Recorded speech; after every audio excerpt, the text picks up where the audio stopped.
Today, we're sitting down with Junaid Ahmed, the founder of Home Studio Mastery, where he helps entrepreneurs, creators, and influencers build broadcast-ready home studios that make content look premium without wasting money on the wrong gear. What that means if you're tuning in on YouTube and you're seeing my setup, I'm going to look like an amateur today. Junaid blends 10 years in video production, tech solutions, and computer science mindset to turn random desk and ring light into a repeatable system. Better lighting, better audio, cleaner framing, smoother workflow, and content that actually converts. If you're building a personal brand, raising capital, selling a service, or trying to scale trust online, your studio isn't just aesthetics, it's a distribution infrastructure. And Junaid is the person you want to reach out to. Let's get into it. Junaid, welcome to MyFinJourney.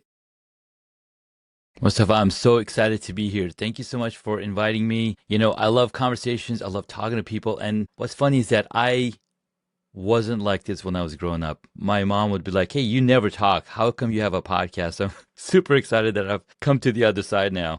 So help us understand, Junaid, how does somebody go from 0 to 1, or in your case, maybe 180? How do you really transform yourself? And maybe help us understand why podcasting? So I've been a creator from a very young age, and I didn't realize this, right? When I was about maybe 10 years old, my neighbors had a Commodore 64, and I was playing with it. And what I realized that I was creating something, or rather, like playing, interacting with devices. When we got our first computer, this is in the 90s, and I'm watching him type away without even looking at the keyboard. He's technically creating, right? We are creating content one way or the other, and it wasn't called content creation back then. It was called something else. You're writing a book, or you're writing a blog post, or you're creating a video. Right now, everything is encompassed in this singular thing. So as I look back into my journey, I've been creating content one way or another. And as I went deeper into it, I was just being curious about what technology could do. So my former years, I did computer science, designed websites, mobile apps, whatnot. But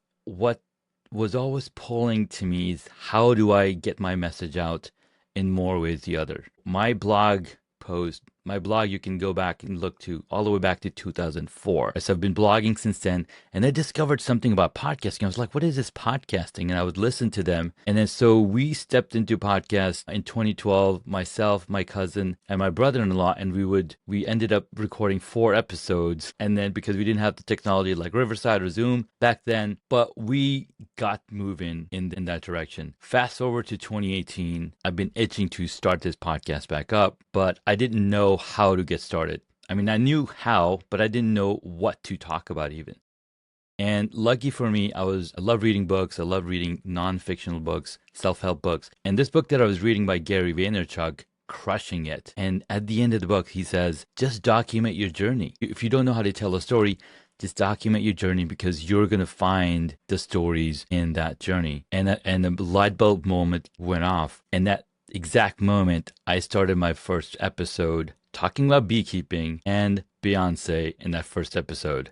Now, there's a multiple level of things in there, but that's how I started a podcast. And ever since, we've done over 700 plus episodes. But to backtrack, how did that 180 degree happen? It was not by chance at all. It was all through stacking, right? As we grow up, we learn certain skills, and then we stack that skill on top of a new skill that we learn, and you start stacking one skill after the other, and now you are well versed into things that theoretically don't go together, but then your mind makes it work together.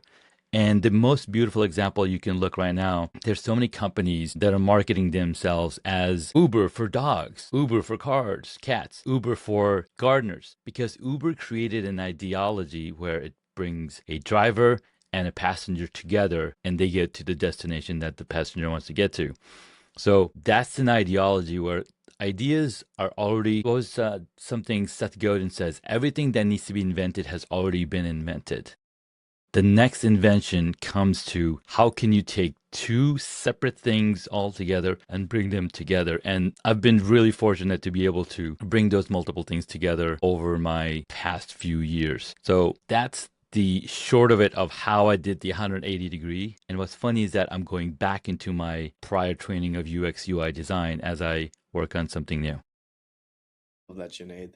I feel like there was so much wisdom and advice and guidance that you just provided to the audience. So I just want to maybe take one or two steps back. You mentioned the idea of stacking, maybe like talent stacking, the idea of taking a couple different skills and putting them together and then eventually monetizing off of that, creating value and then monetizing off of it. I don't think this is an idea that I necessarily heard growing up. I don't necessarily think this was an idea I heard in college. I don't necessarily think this is an idea that's clearly discussed even on podcasts or on educational content or on newsletters or on TikTok or any of these forums. So if possible, I want you to spend a couple, minutes really helping us understand how you came across the wisdom of talent stacking, because I think it's something that once you read it once, once you see it once, once you realize what's going on, it's like a very this is kind of basic moment.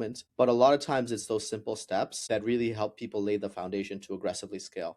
Absolutely. So Mustafa, I'm gonna take you back to elementary school, right? So when we were in elementary school, I've got two kids in elementary school. I've got one kid, he's still in preschool. And what they first teach you is here's the alphabets, learn how to write, learn how to say these alphabets. And now what you're doing is you're building that foundation, that's very first foundation of how to say the letters, how the letters are pronounced, what do they fit in. The next level up is now you start using those letters in short words like cat, bat, mat. And then as you get older, you're now stacking that knowledge if you learned into forming sentences. Then you're forming paragraphs. Then you're forming, even bigger chapters and essays. So that alone is a talent stacking or skill stacking in learning alphabets. So I've done the same thing, but on a grander scale. Right. So I learned how to code. Then I was like, I know how to code. I know how to design. How do I bring those two things together? Well, I can design a website. Right. So you're stacking different technologies, different learning things that you have learned over the years. And so you basically combine those two things together. And then the more broader you go, the fact of the matter is, as human beings, we're all solving the same problem from different perspectives. Right. And if you step into that perspective and you're like, oh, wow, they're looking at it from that perspective, but they haven't seen what I can do over here. How about we bring those two things together? So that's essentially the idea behind talent stacking. Now, I didn't grow up in the US, but we knew there's a ton of people who grew up in the US that were paper boys, paper routes. They're doing two things together. They're throwing a newspaper and riding a bicycle at the same time. Right. So you stack the talent and now you're able to do that. You need to know how to ride a bike to be able to do that. If you didn't know how to ride a bike, well, you're then walking from house to house, which is gonna be really slow for your paper route.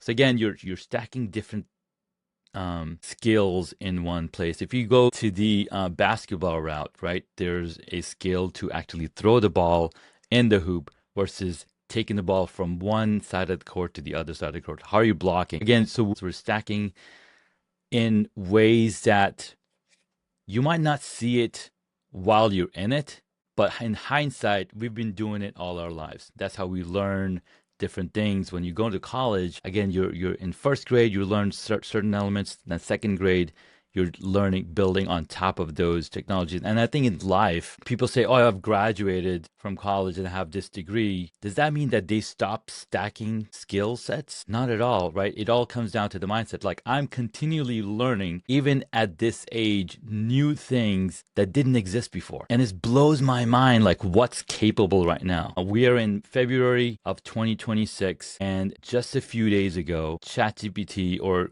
OpenAI released Codex 5.3 and Anthropic released Opus 4.6. Now, these might be foreign terms for somebody who's never heard of these before, but what it is technology that can think 10 times faster than you in ways that was not possible before. And what does that mean for the person listening to this, the person that doesn't have maybe the engineering background, maybe the growth mindset like you? What does that mean for people? Like, why should people who are listening to this care about talent stacking? Like, I think the example you gave of a newsman riding his bicycle, throwing a newspaper is very apt, but fundamentally, drive it home a little deeper for us. Like, what is the value of talent stacking for the average employee, the average entrepreneur?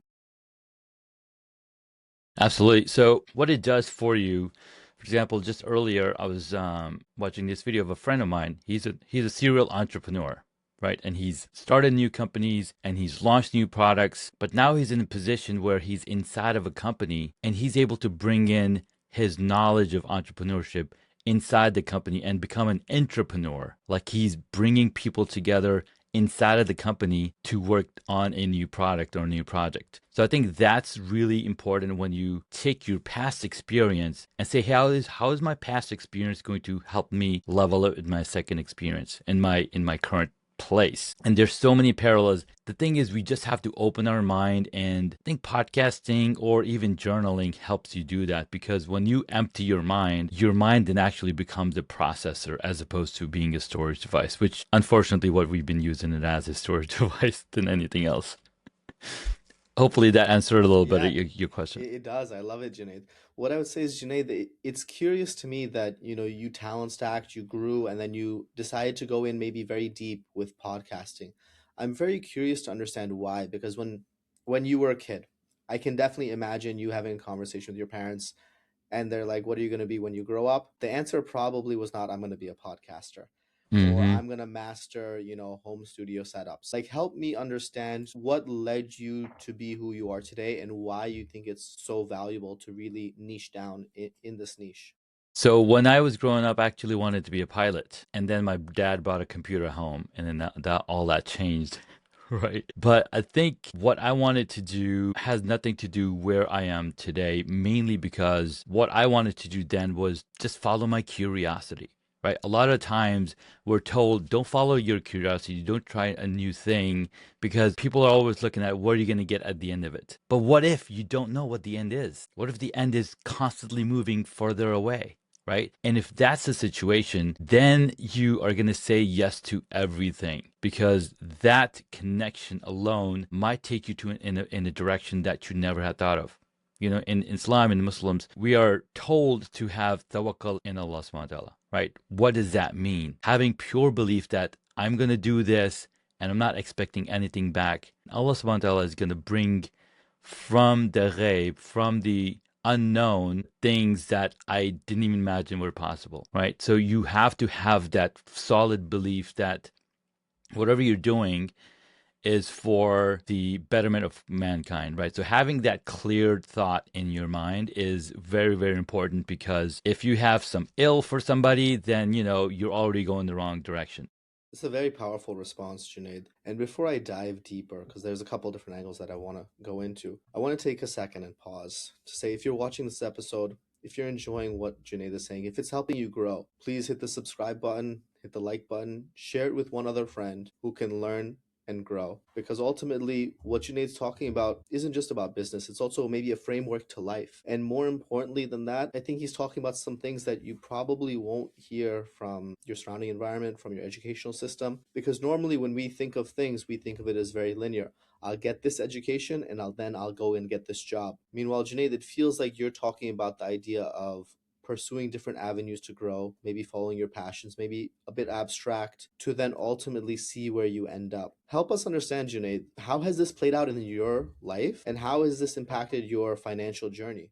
Mustafa, that's an excellent question. And I think all of this would not have happened if I didn't have the right community around me, right? The right people around you is more important than the thing that you are working on. Because tell you the truth, there's multiple studies that show who you surround yourself with impacts who you become. And there's been time-lapse videos of 4 fresh oranges and then 1 bad orange, and within a week, all of them are bad oranges. So again, it all comes down to who are you surrounding yourself with and how far have they gone that you can learn from them. So I've been really fortunate to, again, grow from one stage to the other stage and find the right people that help me continue to do the growth. And I wouldn't be doing the podcasting if I wasn't part of a podcasting community. I didn't do much cycling till I joined a cycling community. I didn't start my beekeeping on my own. I had to go join a beekeepers association. All of those things are super, super important. So I recommend, if you are thinking of something, go find other people that are doing the same thing,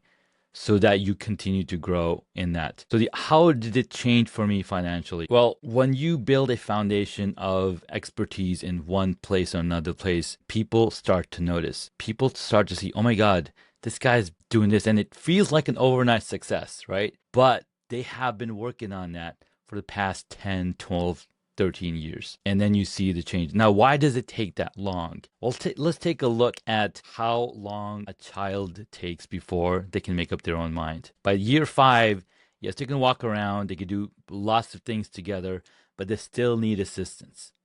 But by the age 10, they can do a lot of things together. By the age 13, they're very close to mature and they can go out and work or go out and have conversation. And if you look at that trajectory, a business does the same thing. Sure, you're a much older adult, but how do you collapse that time? And that comes back to having the right people in your place, in your group, having the right people in your advisory group, because that's something that we also need.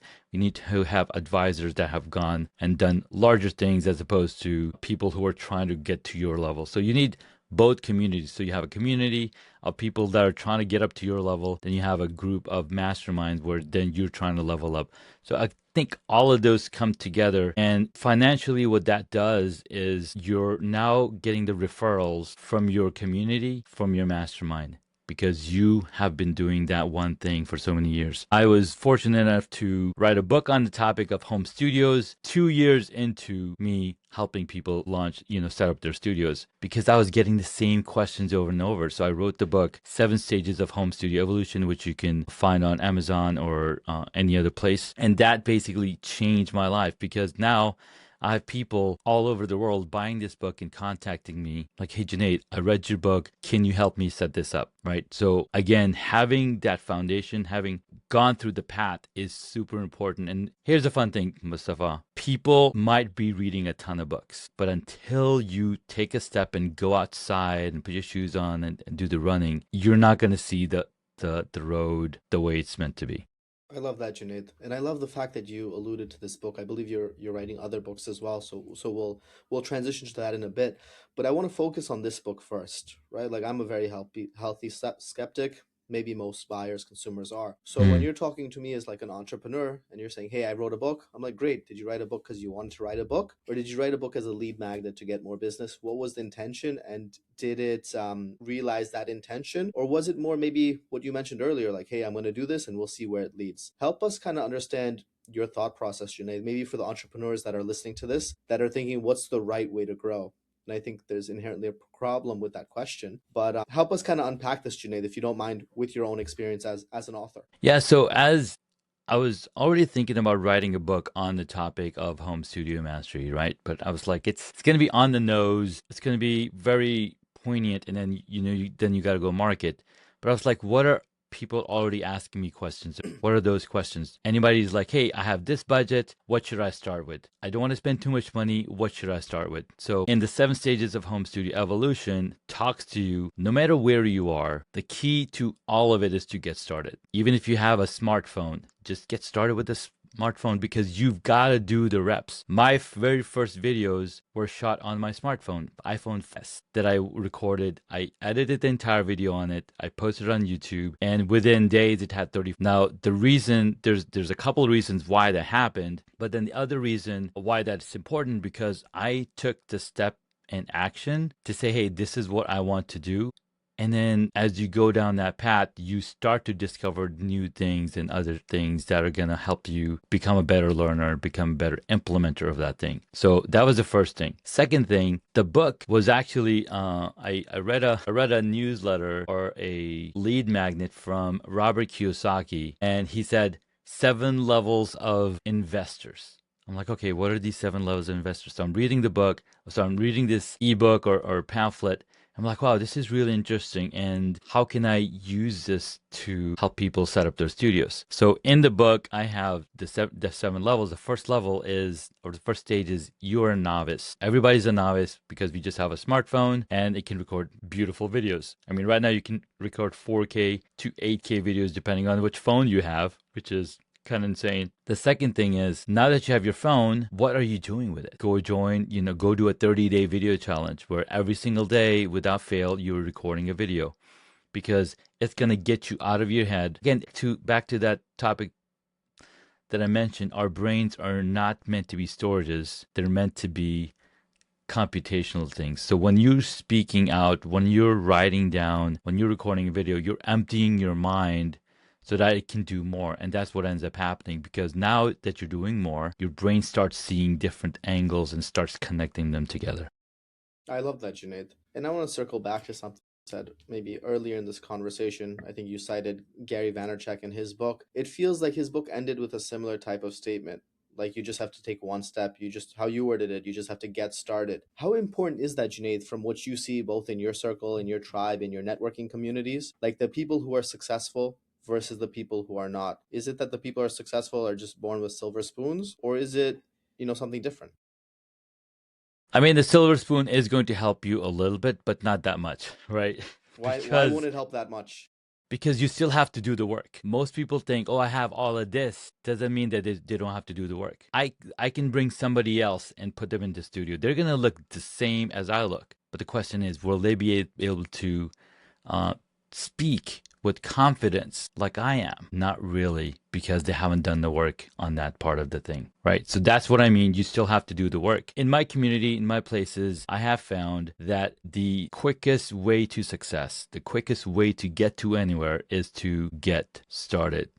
I'll tell you a little story. When the pandemic hit, 2020, it was like March, April time, springtime.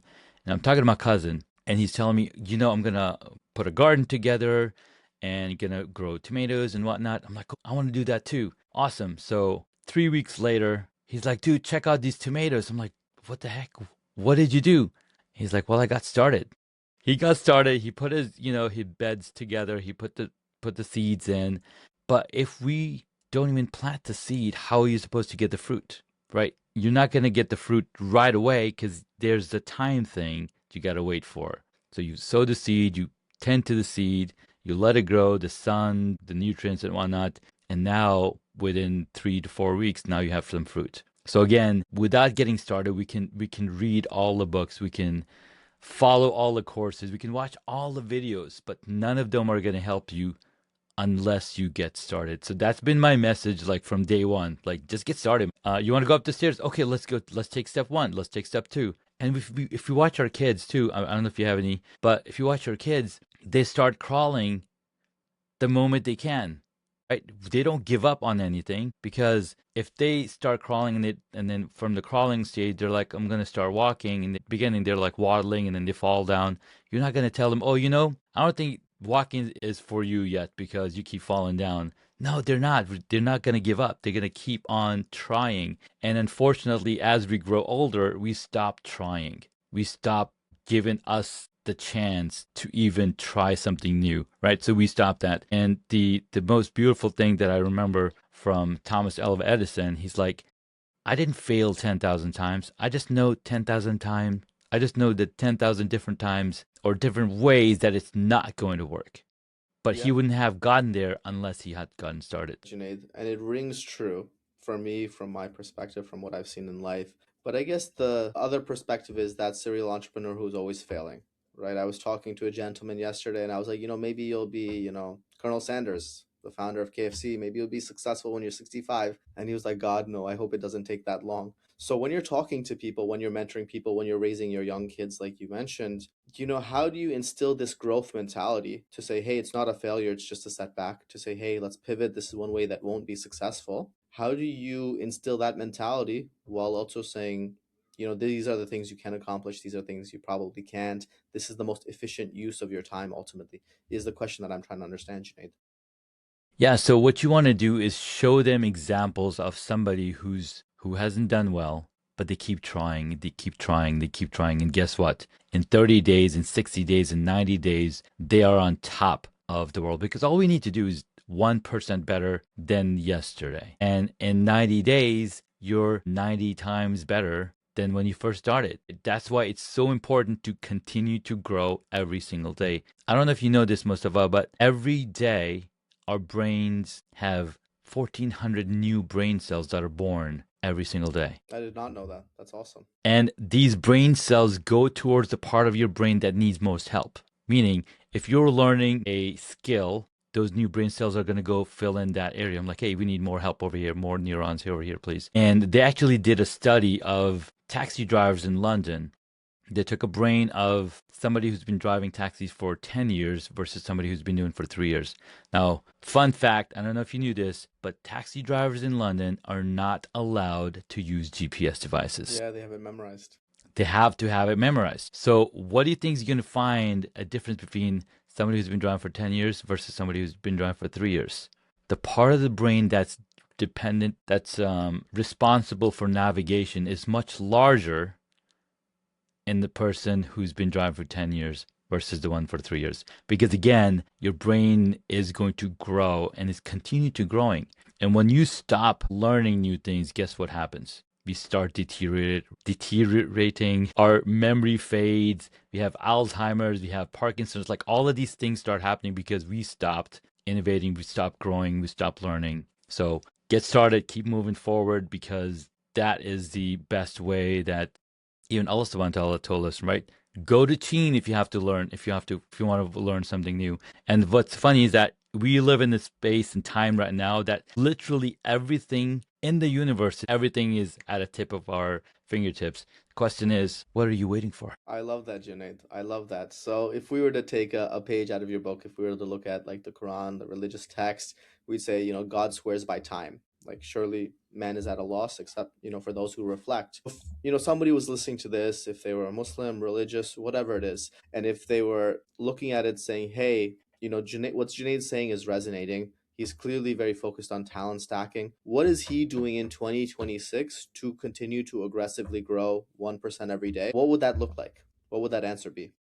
Well, my friend, I'm writing a couple of books. I'm launching a brand new software. I have a couple of communities in the podcasting space, in the home studio space, and a new one that basically brings those two things together. So again, I am not stopping. Is it the Uber for podcasting and spaces, or is it something different? This is actually, that would be a pretty cool one, but this is all around relationship management through podcasting. What does that mean? Right? How do you manage customer relationship management, where you think, this is a customer, yes or no? But with podcasts, you're actually growing that relationship through podcasting. Because what did we just do, Mustafa? We spent about 45 minutes in this conversation. We got to know each other's deep down secrets. Maybe not that deep, but still, we spent a lot of time together. Deep on the podcast. We try to get deep, right? Yeah. But the idea is, what's the next step going to be after we're done with the conversation? We're going to keep communicating. Hey, the podcast is coming. But what happens with most podcast hosts is that once the episode is published, they feel like the transaction is over. But the fact of the matter is, that's where it all gets started. Because that's where you want to turn up the volume and have more conversations with the guest that you just published their episode. What else can you guys collaborate on? What else can you guys talk about? Who else can you connect together? So that's what I mean by podcast relationship management. So the book's coming out April 4th. The software is launching April 4th. And that also marks 8 years anniversary for my podcast. So I'm super excited for that. And I'm going to continue publishing even more books. Another book that I published 2 years ago, right, is stories from my podcast. So I took 10 episodes from my podcast, converted it into book chapters, and I put this book together, Power of Community. And if you calculate how many episodes I have, I can have 70 books published from those 700 podcast episodes. So again, there are more ways that you can build that relationship with your people, with the podcast guests, with the podcast hosts, and that's what I'm teaching or talking about in the book.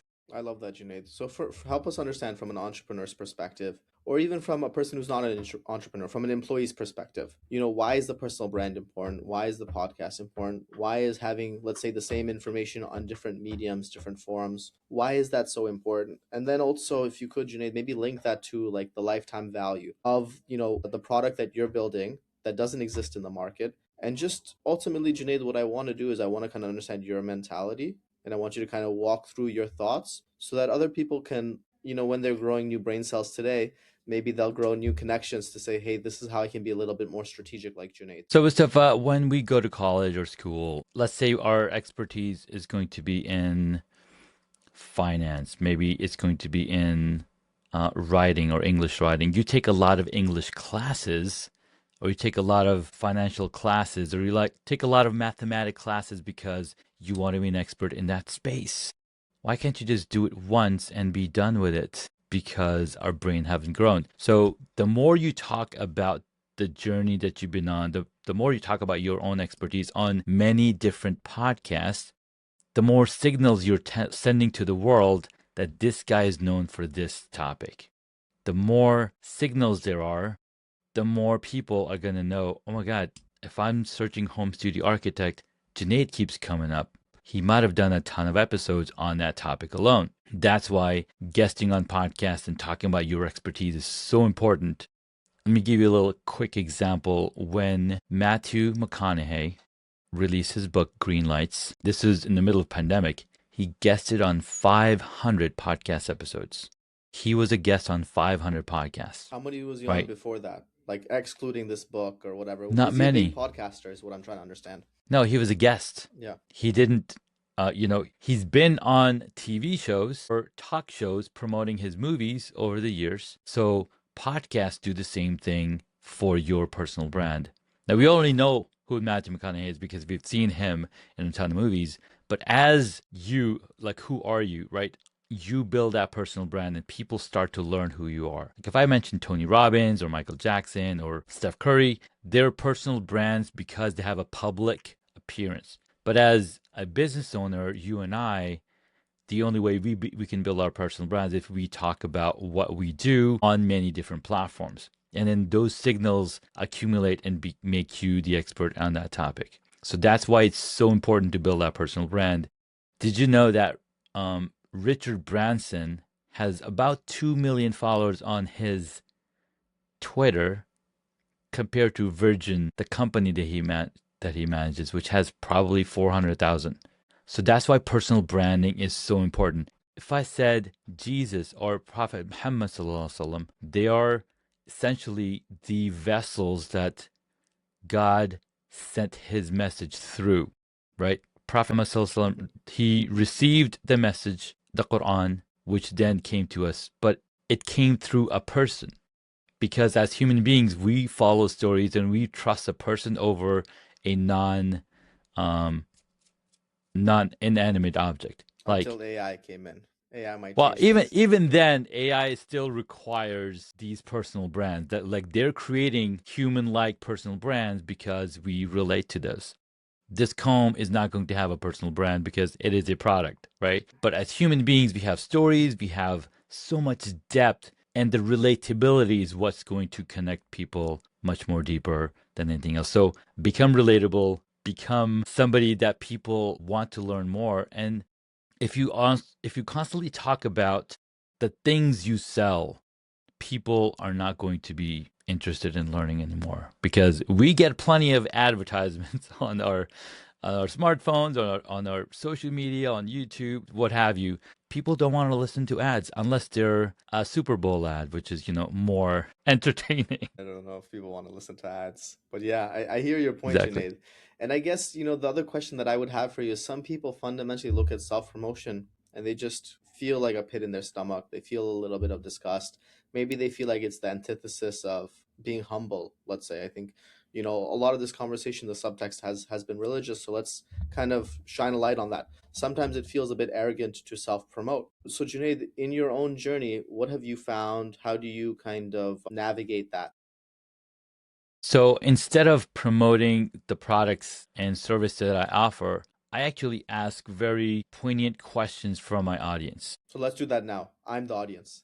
One of the questions that the question or the statement that I recently asked was, if you watched Bad Bunny or Kid Rock during the Super Bowl halftime, you missed your opportunity to pray because as a Muslim, it either fell on during Asr time or during Maghrib time, right? So we actually turned the TV off, we went to pray, and by the time we came back, the game was back on. So again, those are the things that I write, which again says nothing about who I am. It's basically geared towards the 97% of the population that might want to connect with you, right? Because only 3% of the population is interested in building a studio or doing the thing that you're offering the service. But how do you bring the other people close to you is by having these straight statements. What's your favorite music, right? What do you like to do when when you've run out of patience? That was a question that I posted the other day. And there's a ton of people coming like, oh my God, I do this. I go for a walk. I take a nap. I go, have them eat a fist punch. So lots of different things, open conversations that, again, bring your human side out. And what is the And when you goal? do that, it connects you on a deeper level. And now people are like, wait, this guy's pretty cool. Let me learn what he's actually doing. And then, they come and learn about you. And like, oh my God, I need help with this. Like, I get those texts all the time. This lady's like, hey, Junaid, I'm looking at my home. I'm at a home office and I need new background, new lighting, new camera. What do you have for me? I was like, well, here's the link. Let's jump on a call. Let's see your space. Simple as that. I didn't push any of my services because the social media platforms are already doing that. I already have a banner that says how to do studios and it's in my bio. But who are you as a person is what's more important than what services you're selling. I love that, Junaid. So it sounds like it's all about building the relationship authentically rather than pushing just a sale or a product or a Yes. service like that. So Junaid, I mean, for me, I've loved this conversation. I've loved kind of learning more about you. If somebody's listening to this conversation, if they wanted to reach out to you, whether it was for home studio mastery, setting up their space, or something else, what is the best way to connect with you? Absolutely. Head on over to homestudiomastery.com/booking to get a free estimate to your space. Or you can find me on the social media at Super Junaid on literally any platform, and you'll find me there. And be happy to answer any question. Awesome, Junaid. Once again, thanks for joining us on the podcast. This has been pure gold. I've loved the practical and immediate usability of this. I loved how you touched on talent stacking. I don't think it's discussed enough, personally. I loved how you discussed, positioning yourself and marketing yourself and just being there authentically to just genuinely create value for people. So if you're listening to this episode and you've been putting off creating content, setting up your space, you feel like it's overwhelming, Junaid is a great resource. What we'll do is we'll include his links in the description. That way you can check out his website. You can continue to grow 1%. If this episode helped, subscribe, leave a review, and most importantly, share it with somebody else who is looking to learn and grow. I'll see you guys in the next episode. Bye.